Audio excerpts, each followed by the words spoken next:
بسم اللہ الرحمن الرحیم۔ شروع اللہ کے پاک نام سے جو بڑا مہربان نہایت رحم والا ہے۔ مور جتنا اب خوبصورت ہے اس سے کئی زیادہ جنت میں خوبصورت تھا۔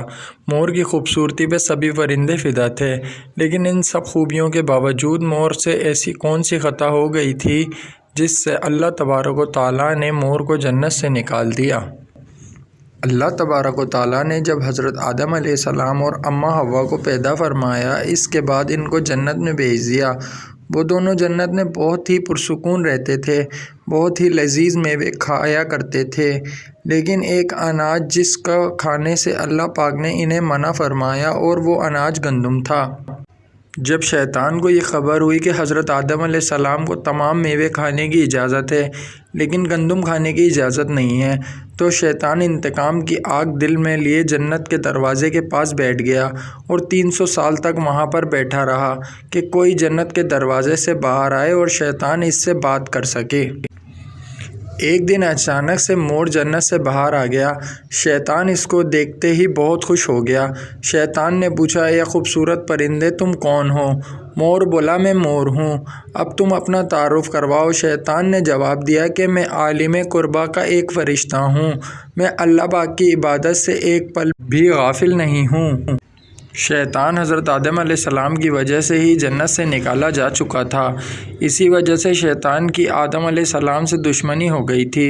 شیطان یہ چاہتا تھا کہ وہ کسی بھی طرح حضرت آدم علیہ السلام کو جنت سے نکال دے اور ساتھ میں اماں حوا کو بھی جنت سے نکال دے۔ میں چاہتا ہوں کہ میں جنت میں جاؤں، وہاں کی نعمتوں کا اپنی آنکھوں سے مشاہدہ کروں۔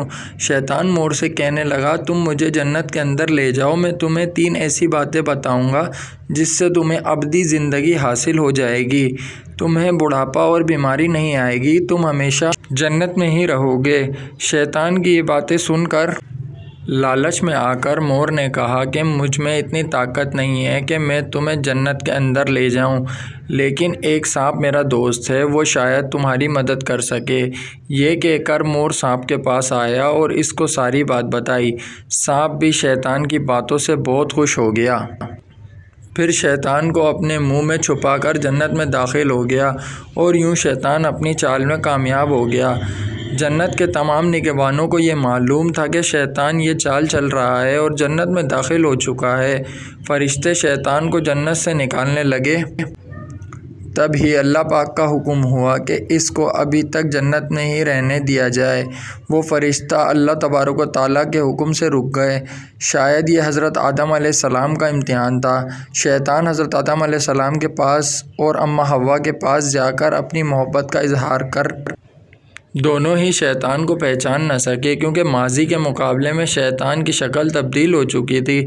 شیطان کہنے لگا، میں چاہتا ہوں کہ آپ دونوں ہمیشہ جنت میں اسی طرح زندگی گزاریں، ہمیشہ خوش رہیں۔ حضرت آدم علیہ السلام اس کی بات بہت غور سے سننے لگے۔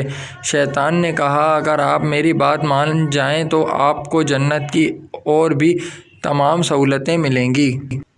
حضرت آدم علیہ السلام شیطان کے بہکاوے میں آ کر کہنے لگے، یہ کس طرح ممکن ہے؟ شیطان کہنے لگا، ایک گندم کا دانہ اگر آپ دونوں چکھ لیں تو آپ کو ابدی حیات حاصل ہو جائے گی اور آپ جنت میں ہی رہیں گے۔ یہ بات سن کر حضرت آدم علیہ السلام کے دل میں رجعان پیدا ہوا، لیکن ان کے دل میں اللہ کی نافرمانی کا خوف غالب آ گیا۔ جبکہ اماں حوا شیطان کی باتوں میں آ گئیں، جس پر اماں حوا نے حضرت آدم علیہ السلام کو راضی کر لیا۔ پھر اس کے بعد ان دونوں نے اس گندم کے دانے کو چکھ لیا۔ جیسے ہی گندم کا دانہ ان کے اندر گیا تو دونوں کے ستر واضح ہو گئے، جس کے بعد دونوں اپنے اپنے ستر چھپانے لگے اور خوف خدا سے کانپنے لگے۔ اسی دوران اللہ تبارک و تعالیٰ نے فرشتوں کو یہ حکم دیا کہ حضرت آدم علیہ السلام اور اماں حوا دونوں کو زمین پر اتار دو۔ حضرت آدم علیہ السلام کو سری لنکا کے قریب نیچے زمین پر بھیج دیا، جبکہ اماں حوا کو جدہ کی سرزمین پر اتارا۔ جن خوبصورت پیروں سے چل کر مور شیطان کو جنت کے اندر لایا تھا، وہی خوبصورت پاؤں اللہ پاک نے مور سے لے لیے۔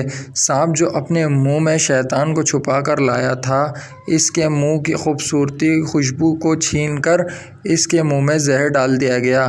پھر مور کے ساتھ ساتھ سانپ کو بھی جنت سے نکال دیا گیا۔